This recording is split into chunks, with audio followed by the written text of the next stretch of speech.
Hello everyone, welcome back with the new section of continuation of previous one. In the last section we have discussed about the what is charge, properties of charge and method of charging any object. In this video we are going to continue the electrostatic. Before that, if you haven't subscribed to my channel, please do subscribe to my channel and press the bell icon for getting the important updates of the video I post on my channel. Hello everyone, welcome back. This is MJSP Pawan. Let's start the section. What is electroscope? It is a simple experimental setup with which the presence of electric charge on a body is detected. Means here a setup is made to detect the charges on the body. When metal knob is touched with the charged body, some charges are transferred to the gold leaves, which then diverges due to repulsion. This electroscope is also known as gold leaf electroscope. The separation gives an idea of amount of charge on a body. If the charged body brought near a charged electroscope, the leaf will diverge, means move apart. If charges on a body is similar to that of electroscope and will usually converge if it opposite unlike charge attract. If induction effect is stronger enough, after converging may again diverge. Let's see this setup how it's look.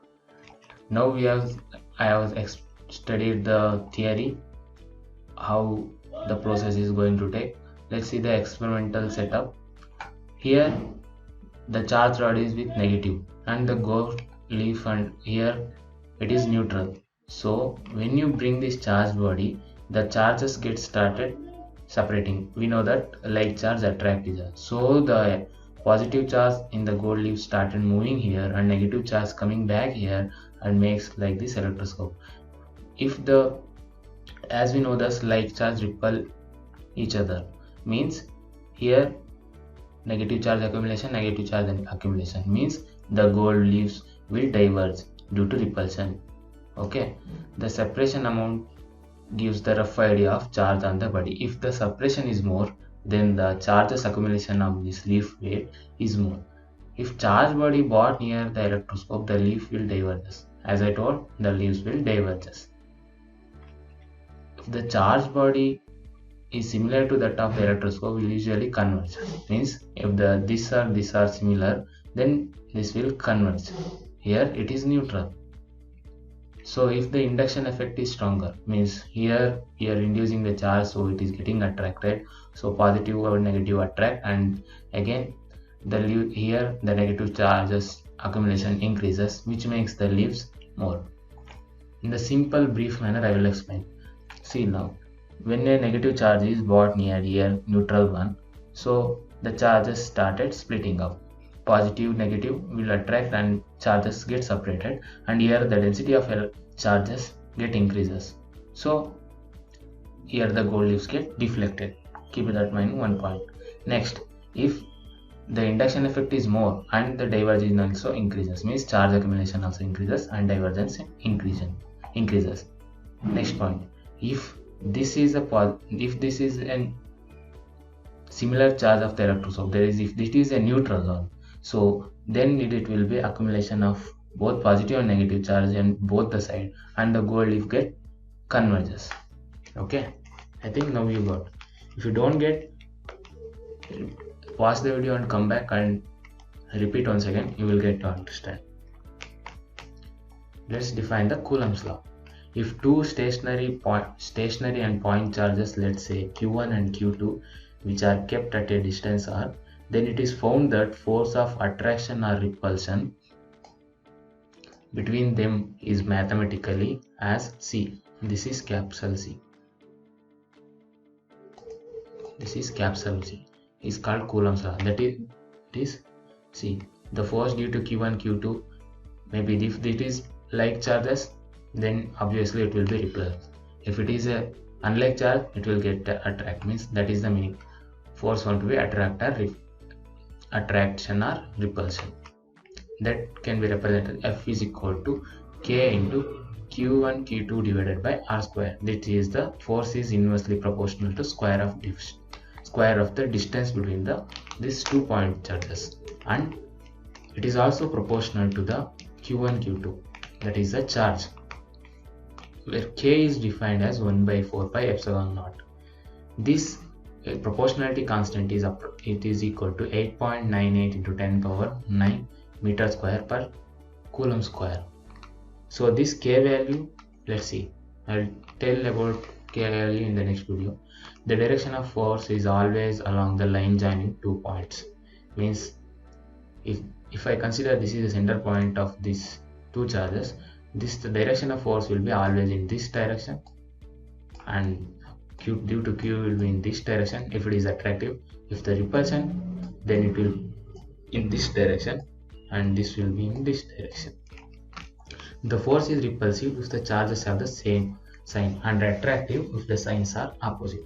As I told earlier, a like charge attract and unlike charge attract, like charge repel. The force is conservative in nature. Here charge is neither created nor destroyed, so the force is conservative in nature. This one more name is called as, this is known to be an inverse square law. Okay, I think you got this Coulomb's law now. And here epsilon naught is the absolute permittivity of a air or a free space or a vacuum. Next is variation of K. Constant K depends upon system of units and medium between the 2 charges. In CGS unit, for air, K is equal to 1. F is equal to K of Q1 Q2 by R square. In SI unit, K is equal to 1 by 4 pi epsilon naught, which is values 9 into 10 power 9 Newton meter square per coulomb square. Then the force will be F is equal to 1 by 4 pi epsilon naught Q1 Q2 by R square into N.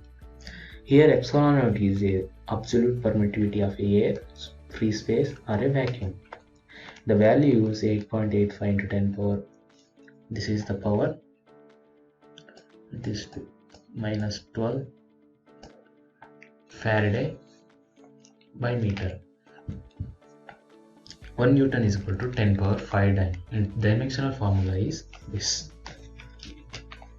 Effect of medium. When a dielectric medium is completely filled in between the charges, rearrangement of charges inside the dielectric medium takes place. The medium takes the force between the same 2 charges, which cause the decrease in the charge force by a factor K. Means the force, when a dielectric medium is present, the force between the 2 charges will be decreased. That means if consider a charge Q1 and Q2,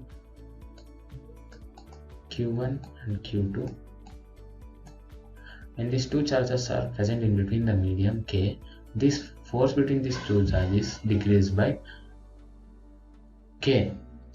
What does K means? K is also known as relative permittivity of a medium, that is epsilon r. Relative means with respect to space.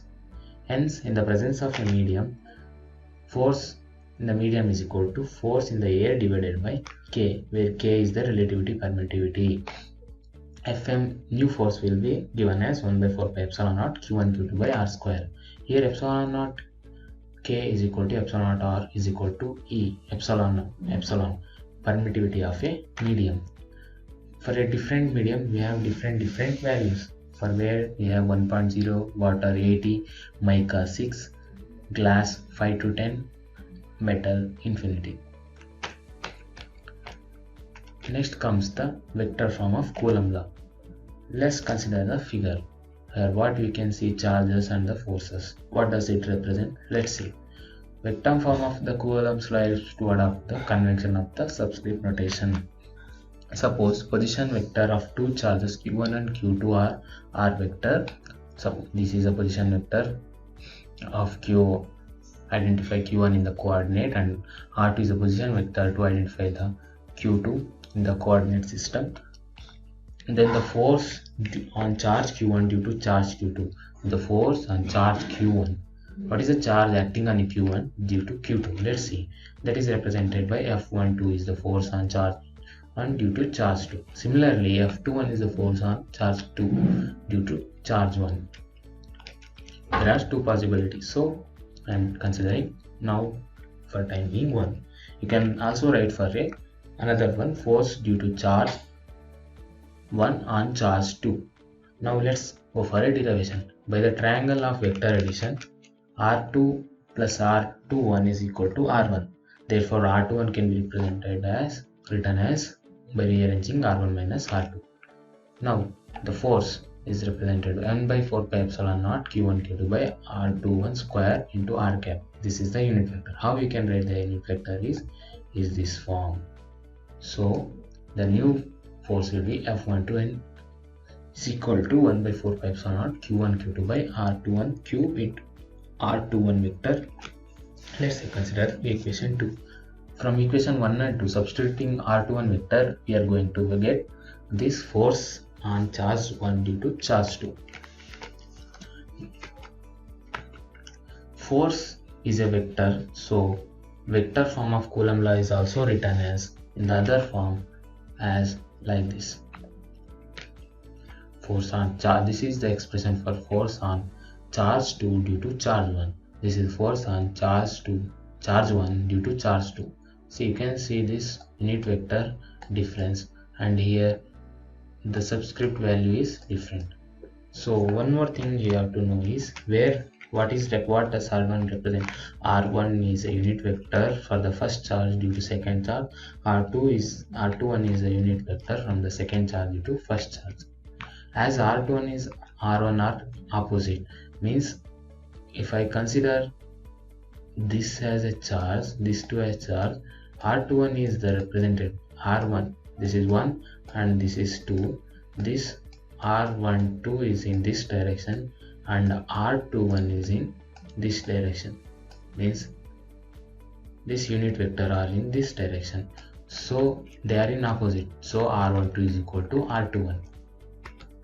Therefore force also becomes F12 is equal to minus of F21, means they are opposite acting. Thus force due to F1 is same but opposite. As I told, if we consider the sign, then the expression of the force in the vector becomes as, the new expression of the forces are as follows as this: Q1 or Q2 greater than 0, less than 0, different value of Q1 dot Q2.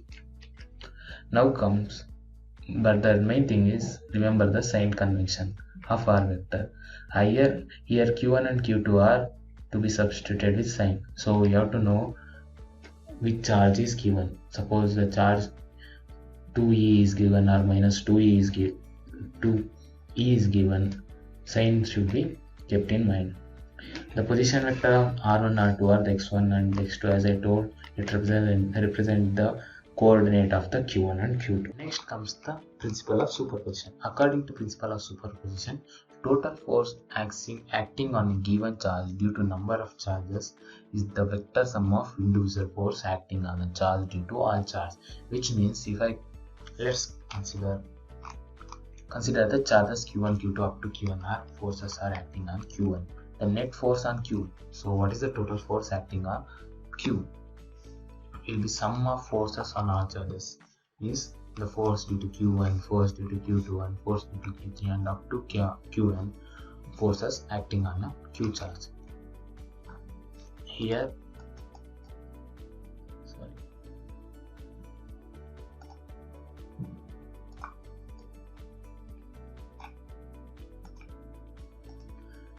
it is, you can remove this. Here the net force is given by F net is equal to F1 vector, F2 vector, so on up to Fn. So the force on Q is due to Q1, Q2 and so many other charges present around here up to Qn. So the magnitude of two force, here we are considering only the two force. So magnitude of force is F1 to square root of F1 square plus F2 square plus 2 F1 F2 cos theta. These questions will be asked related to this. Now let's see the direction of force direction is given by what? This is the force direction. If it is acting like this, then in this direction and in this direction, net force is in this direction. Then the force is given by tan alpha of F2 sin theta by F1 plus F2 cos theta. This expression is important, will be important for competitive exam like JEE, KCET and the NEET also. So you can, up to here it is enough. If you want to study more, you can go for here. So today's section is finished. Thank you for watching. If you don't understand now, repeat the video. I'm sure you will going to understand. Thank you for watching. Don't forget to subscribe. If you like, please like the video. If you have any questions, please comment in the comment box. Thank you.